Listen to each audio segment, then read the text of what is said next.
Tuki berhak asasi.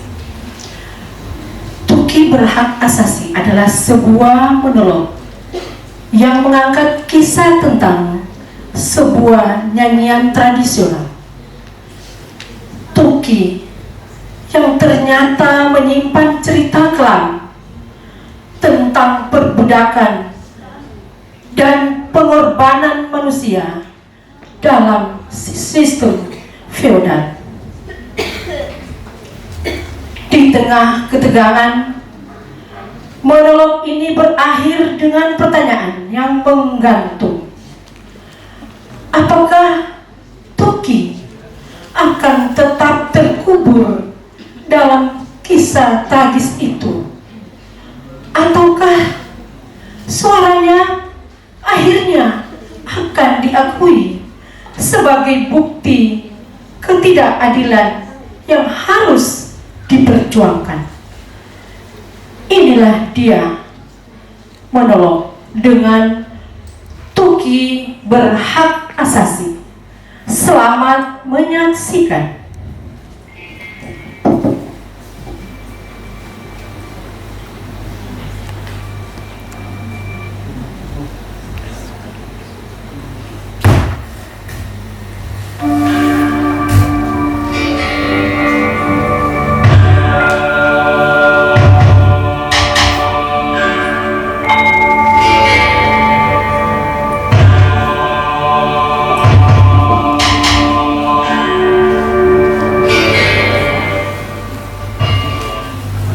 Saya bersumpah di hadapan para hakim, para jaksa, dan seluruh hadirin di ruangan ini bahwa saya membawa suara yang telah lama diabaikan sebagai sebuah kisah berdarah di kerajaan Sigi. Ya, Tuki, nyanyian renungan, ratapan dan keprihatinan di tanah Ijen. Orang-orang menyebutnya sekedar irama, sekedar tradisi yang dilantunkan oleh para tetua. Tetapi benarkah demikian? Tuki bukan hanya sebuah syair yang dinyanyikan, Tuan Hakim, bukan sekedar kata-kata. Ia adalah luka. Ia adalah suara yang dicoba dikubur bersama mereka yang tak boleh lagi berbicara. Ya, mereka selalu berkata begini. Tuki hanya syair biasa, seperti puisi kamar yang ditulis oleh sastrawan. Itu tidak lebih dari nyanyian pengiring upacara seperti Vaino dan Vadi. Tetapi saya bertanya pada kalian lagi, apakah benar demikian? Atau justru Tuki menyimpan kebenaran yang terlalu pahit untuk diakui?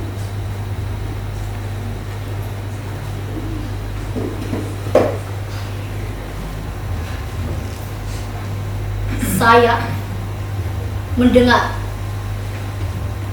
katanya Tuki digunakan untuk menghormati mereka yang telah tiada. Tapi mengapa ada makna dari nyanyian itu yang disembunyikan? Mengapa ada lirik yang tak lagi diucapkan? Mengapa? Karena mereka yang seharusnya menyanyikannya sudah tidak ada. Mereka dihilangkan dan kita semua kehilangan. Saya berdiri di sini bukan untuk menyampaikan kebenaran yang mudah diterima. Saya berdiri di sini untuk menghidupkan kembali suara yang terus terang dilupakan begitu saja.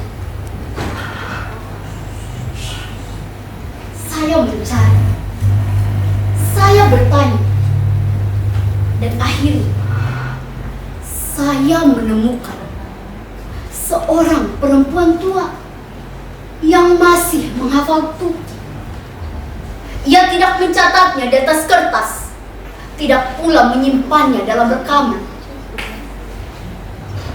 Tuki ada di dalam diri, dalam setiap hela nafasnya, dalam sorot matanya yang menyimpan kepedihan.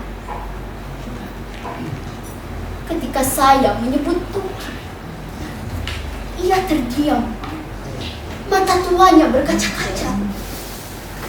Dengan suara parau, ia mulai melakukan syair yang telah lama terkubur.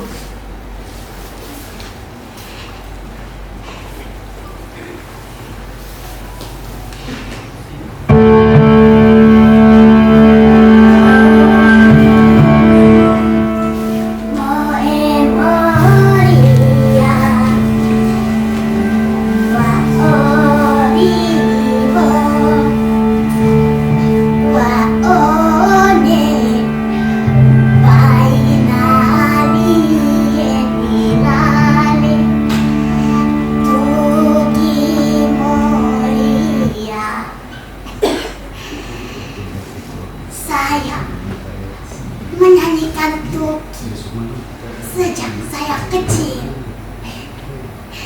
Sejak saya hafal, Tuki ini seperti prosa panjang yang dialihwahanakan menjadi syair pendek. Pengulangan nada minor seakan menggambarkan suasana dan takdir yang tak terbantah oleh siapa-siapa.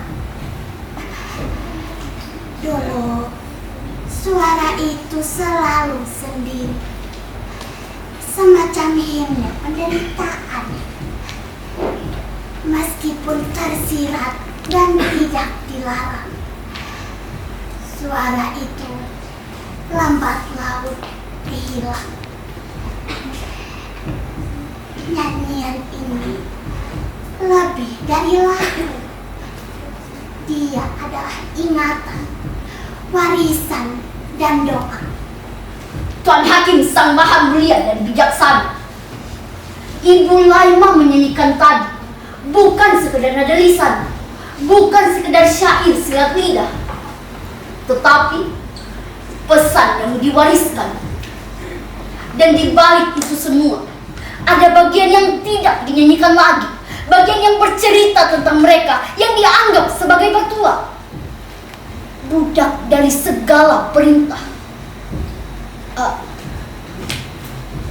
Dan ini Buwuna, dia bukan hanya saksi kisah lampau ini, dia adalah keturunan dari mereka yang tidak dianggap manusia.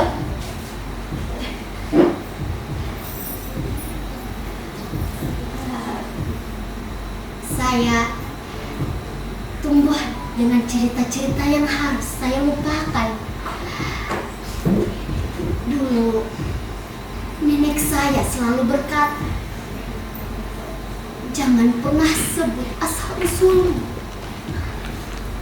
karena di kampung kami tidak sama dengan mereka yang lain. Kakek saya adalah seorang batua. Dia tidak memiliki hak untuk berkata tidak. Hidupnya sepenuhnya milik kerajaan. Jika Madika jatuh sakit, maka salah satu dari kami harus dikorbankan. Seperti organ tubuh seorang anak yang dipersembahkan dalam ritual misasa, dimutilasi dengan dalih penghormatan. Ia terkurung dalam takdir yang telah ditentukan, diberi santapan terbaik sebelum akhirnya hidupnya direbut oleh kekuasaan. Tuan Hakim, apakah suara mereka masih belum cukup? Apakah nyanyian yang telah hilang ini akan dibiarkan lenyap, terkubur bersama mereka yang telah dikorbankan?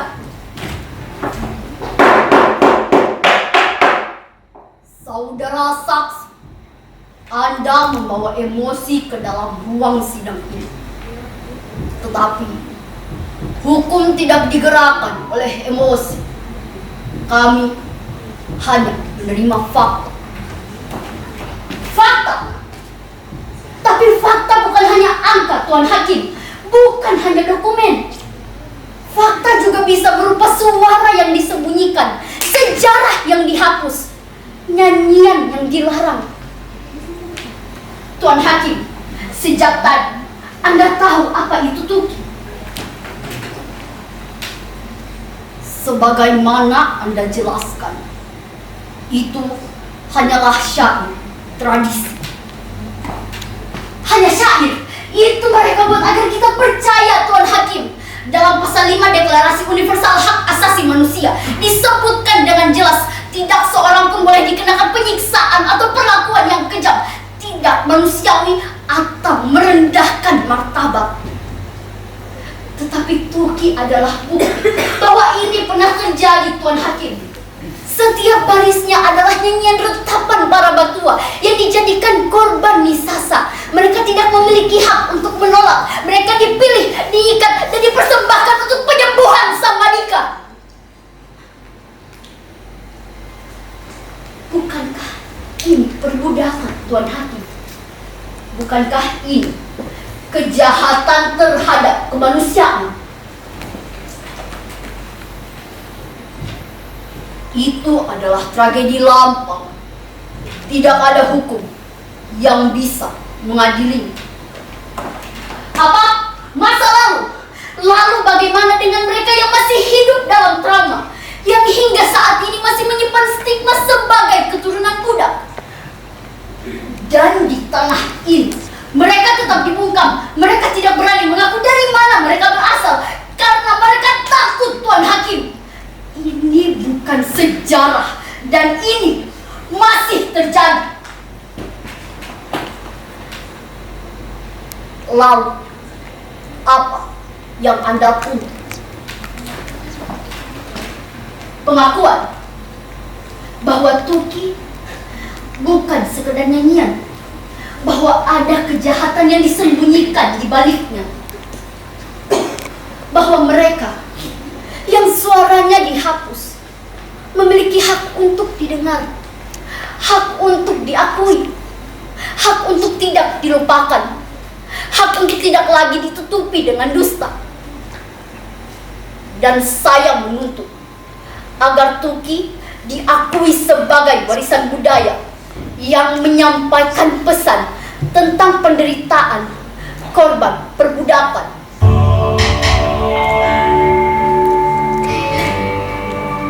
Ambil,